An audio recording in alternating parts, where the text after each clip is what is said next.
여러분, 세계에서 어린이가 가장 많은 나라는 어디일까요? 미국? 중국? 바로 인도예요. 인도 총 인구의 25%가 어린이라고 해요. 13억 인구 중 25%라니 상당한 숫자죠? 또한 전 세계적으로 어린이 인구는 약 18억 명에 달한다고 하니 점점 아이들 보기가 힘들어지는 우리나라와는 딴 세상 이야기인 것 같아요. 오늘의 주제는 18억 명 어린이들의 축제, 어린이날에 대해 알아볼 건데요. 우리가 몰랐던 재미있는 세계 어린이날 이야기, 문화 흥신소와 함께 하시죠.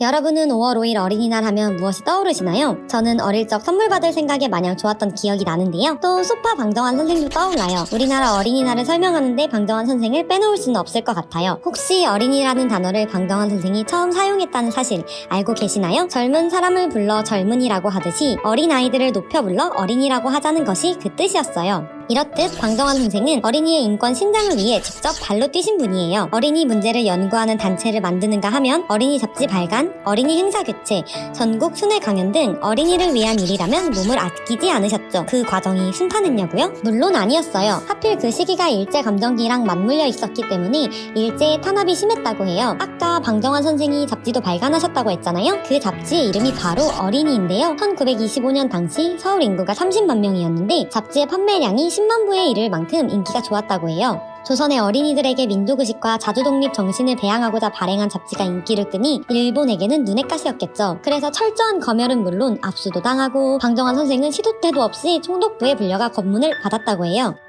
결국 방정환 선생은 과로와 스트레스로 건강이 악화하여 향년 33세의 젊은 나이로 생을 마감하셨어요. 마지막 유언으로 눈간에 검은 말이 이끄는 검은 마차가 날 데리러 왔으니 떠나야겠소. 어린이를 두고 떠나니 잘 부탁하오. 라는 말을 남기셨을 만큼 돌아가시기 직전까지 어린이를 끔찍히 사랑하시던 분이었죠. 어린이라는 존재를 약하고 힘없는 존재로 보던 시절 나라의 희망, 조선의 미래로 보았던 소파 방정환 선생. 대한민국의 어린이날을 설명하기에 방정환 선생 이름 석자면 충분하지 않을까요? 그렇다면 이웃나라 일본의 어린이날은 어떨까요? 이렇게 생긴 잉어 모양 장식물을 만화나 영화 속에서 한 번쯤은 보신 적이 있을 텐데요. 이걸 코이노보리라고 해요. 일본의 4월에서 5월까지 어린이날 시즌이 되면 자주 볼 수 있는 장식물인데요. 정확히는 남자아이들의 어린이날이라고 하는 게 맞을 것 같아요. 왜냐고요? 일본에는 어린이날이 2번 있기 때문이에요. 일본은 아이의 성별에 따라 어린이날이 나뉘는데 여자아이를 위한 날은 3월 3일로 히나마츠리, 남자아이들을 위한 날은 5월 5일로 코노모노히라고 불려요. 3월 3일 히나마츠리에는 히나닌교라는 일본 전통 의상을 입은 인형과 복숭아꽃을 장식한 대로 집안을 장식해요. 히나닌교가 그냥 인형이라고 생각하시면 안 돼요. 가격이 상상 그 이상으로 비싸기도 하고 과정에 따라서 5단, 7단으로 장식하기도 해서 일반 인형과는 확연한 차이점이 있기 때문이죠. 특이한 건 3월 3일이 지나면 장식물들을 재빠르게 치워버리는데 늦게 치우면 여자아이들이 게을러지고 시집을 늦게 간다는 속설 때문이라고 하네요. 5월 5일 코노모노히에는 아까 소개한 코이노보리라는 잉어 모양 장식물을 대나무 장대에 매달아 세워놓고 집안에는 사무라이 인형을 장식하거나 갑옷과 투구를 장식하여 남자아이가 건강하게 자라는 것을 기원한다고 해요. 사무라이는 그렇다 쳐도 왜 잉어냐고요? 중국 황허를 거슬러 올라간 잉어가 용문을 지나면 용이 된다고 하는 등용문에서 유래되었다고 하는데 남자아이들의 출세를 기원하며 장식을 한다고 하네요.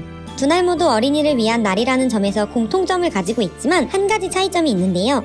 히나마츠리는 휴일이 아니지만 코노모노히는 공휴일로 지정되어 남녀 차별이 아니냐는 논란이 있었어요. 하지만 지금은 성별 구분 없이 경축일이라는 개념이 강해 이러한 논란도 줄어든 편이라고 하네요. 그렇다면 어린이날을 가장 먼저 만든 나라는 어디일까요? 바로 우리가 형제의 나라라고 부르는 터키예요. 터키의 어린이날은 4월 23일 터키 공화국이 건국된 날이기도 해요. 터키 공화국을 건국한 케말 파샤는 어린이야말로 터키 공화국의 탄생을 상징한다며 건국일을 어린이날로 지정했다고 해요. 재미있는 점은 어린이날이 되면 일일 어린이 대통령, 국무총리, 장관, 주지사를 선발해 어른을 대신하여 어린이 정책을 논의한다고 해요. 코로나19로 인해 당장은 어렵겠지만 어린이날에 맞춰 터키를 여행해보는 것도 재밌을 것 같지 않나요? 지금까지 우리나라를 비롯한 이웃나라의 어린이날에 대해 알아보았는데요. 나라마다 어린이날 문화는 다르지만 미래의 주인공인 어린이를 축복한다는 의미에서 그 뜻이 모이는 것 같아요. 지금까지 문화흥신소였습니다. 공연의 시작과 끝을 알리는 관객들의 박수 갈채. 관객들은 공연의 감동을 박수로 화답하고 연주자들은 그 호의를 받으며 훈훈한 분위기를 자아내죠. 그런데 눈치 없이 친 박수로 인해 공연장 분위기가 싸늘해졌던 경험 있으신가요? 박수를 칠까 말까 눈치를 살핀 적은요? 그렇다면 대체 클래식 공연 중 박수는 언제 치는 것이 좋을까요? 그 해답을 문화흥신소가 알아봤습니다.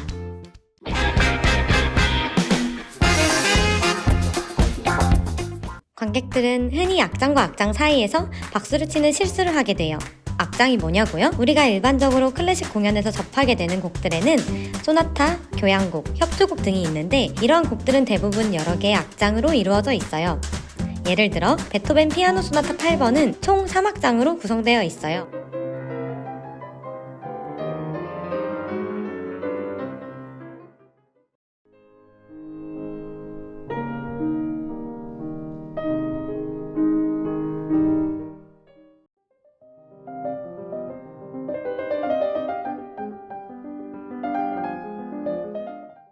이러한 악장 사이에는 연주자의 휴식과 곡에 여운을 주는 시간이 주어지는데요. 바로 여기서 박수를 치게 되는 실수를 하게 되는 거죠. 악장이 끝난다고 해서 곡이 끝나는 것이 아니기 때문에 박수를 치게 된다면 다음 곡을 준비하고 있던 연주자와 관객들의 집중력이 흐트러질 수도 있어요. 하나의 일화를 말하자면 구스타프 말러와 리하르트 바그너와 같은 클래식 음악의 거장들은 앞서 말한 이유로 악장과 악장 사이에서 관객들의 박수를 엄격히 금지시켰다고 해요.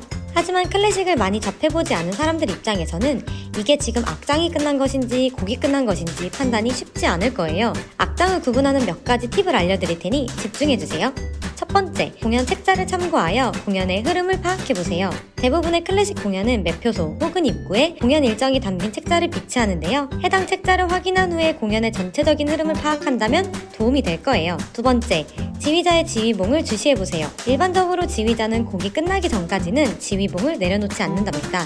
연주가 끝났다고 해도 지휘자가 지휘봉을 내려놓지 않는다면 곡의 여운을 좀 더 느끼라는 의도가 숨어있는 것이니 지휘자가 지휘봉을 내려놓고 뒤돌아 인사를 할 때 아낌없는 박수로 화답해주세요. 세 번째, 조급해하지 말고 여유롭게 곡을 감상해보세요. 실수는 언제나 조급함 속에서 일어나죠?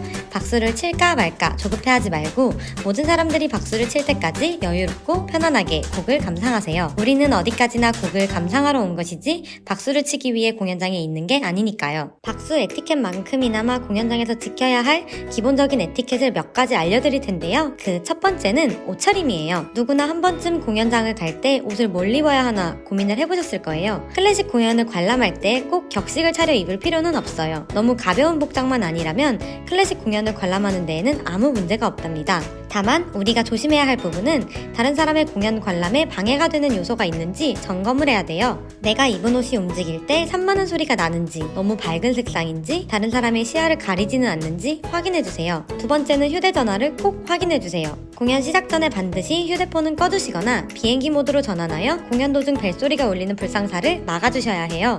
미국에서는 공연 도중 벨소리가 울리면 최대 $50의 벌금이 부과된다고 하는 만큼 해외에서도 벨소리 문제는 큰 사안이에요.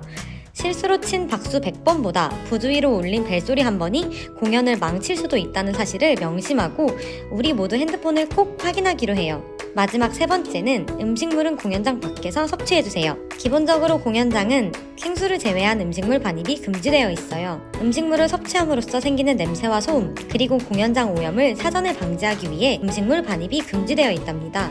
식사는 공연장 밖에서 해주시고 공연장 안에서는 간단히 목만 축일 수 있을 정도의 생수만 준비해서 입장해주세요. 여기까지 클래식 공연 관람에 있어서 우리가 지켜야 할 기본적인 에티켓에 대해 알아보는 시간을 가졌어요. 재미있게 시청하셨다면 이번 기회에 클래식 공연을 한번 감상해보시는 건 어떨까요? 클래식 공연은 연주자와 관객들이 함께 만들어가는 공연인 만큼 잘 지킨 에티켓은 최고의 공연으로 보상받는다는 사실 잊지 마세요. 지금까지 문화 흥신소였습니다.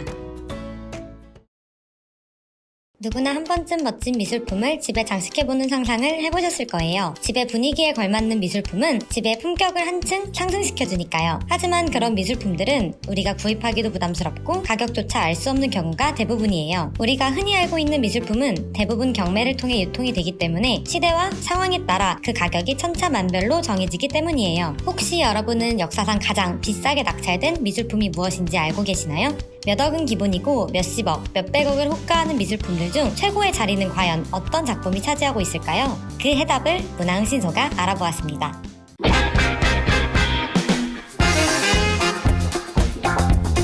3위는 폴 고갱의 언제 결혼하니가 차지했어요. 낙찰가는 2억 1천만 달러, 한화 약 2,400억 원에 낙찰되었어요. 이 그림은 고갱이 복잡한 파리를 떠나 타히티로 거처를 옮겼을 때 그린 그림이에요. 고갱은 그곳에서 타히티 여인들에게 관심이 많았고 특히 그녀들이 입은 강렬한 색상의 파레오를 좋아했어요. 이러한 그의 관심 때문인지 이곳에서 여러 점의 작품을 남겼는데 제목이 재미있고 독특하답니다. 폴 고갱은 프랑스의 대표적인 후기 인상파 화가로서 빈센트 반 고흐, 폴 세잔과 함께 20세기 현대미술에 가장 큰 영향을 준 화가예요. 2위는 폴 세잔의 카드놀이를 하는 사람들이 차지했어요. 낙찰가는 2억 7,400만 달러로 한화 약 3천억 원에 낙찰되었어요. 낙찰된 작품은 폴 세잔이 카드놀이를 주제로 그린 5점 중 하나의 작품으로 견고한 구성과 대칭의 구도를 통해 두 인물의 대립 상황을 잘 묘사한 작품으로 평가돼요.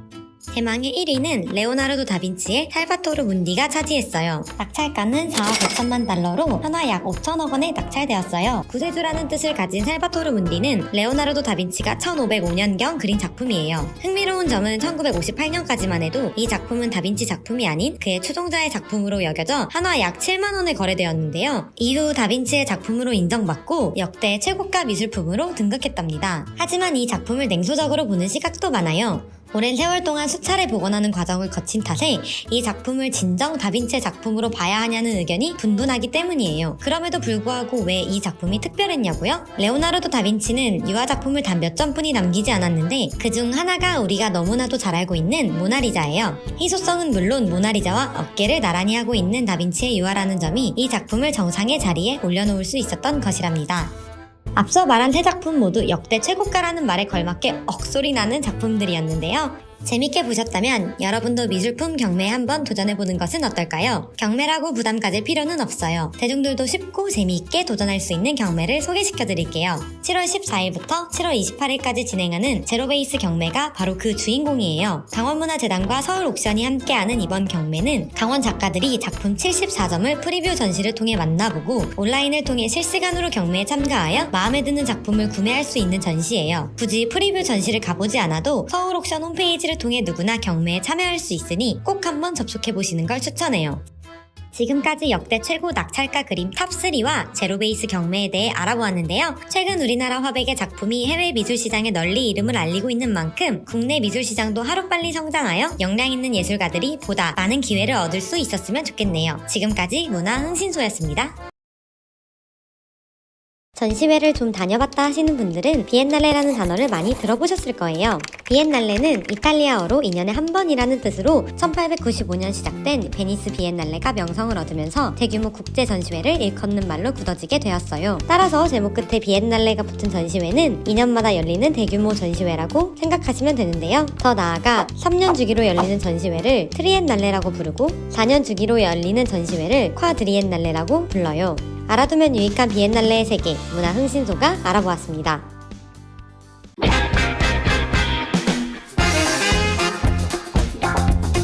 세계적으로 다양한 비엔날레가 열리지만 그 원조는 앞서 말한 베니스 비엔날레예요. 1895년 시작한 베니스 비엔날레는 약 100년이 넘는 시간 동안 그 역사를 이어오고 있으며 현재는 평균 60여 개국이 참가하여 자국의 예술을 세계에 알리고 있어요. 다양한 국가가 자국의 위상을 걸고 참가하는 전시인 만큼 미술계의 올림픽이라고 불리기도 한답니다. 우리나라 또한 1995년부터 베니스 비엔날레에 참가하여 우리의 문화예술을 세계에 알리고 있어요. 혹시 여러분은 강원도에도 이런 세계적인 전시회가 열리고 있다는 사실을 알고 계신가요?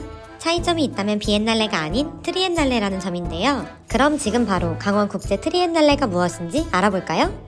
강원국제 트리엔날레를 설명하기 앞서 강원국제예술제 먼저 소개해드릴게요. 강원국제예술제는 강원도 곳곳을 예술공원화를 이루겠다는 목표를 가지고 3년 단위로 강원도 이곳저곳을 순회하는 국내 최초 유목형 시각예술축제예요. 2019년 강원작가전, 2020년 강원 키즈 트리엔날레에 이어 2021년에는 강원국제 트리엔날레로 3년 행사의 완결판이라고 할 수 있어요. 9월 30일부터 11월 7일까지 열리는 이번 행사는 따스한 재생이라는 주제로 강원도 홍천 일대에서 진행되는데요.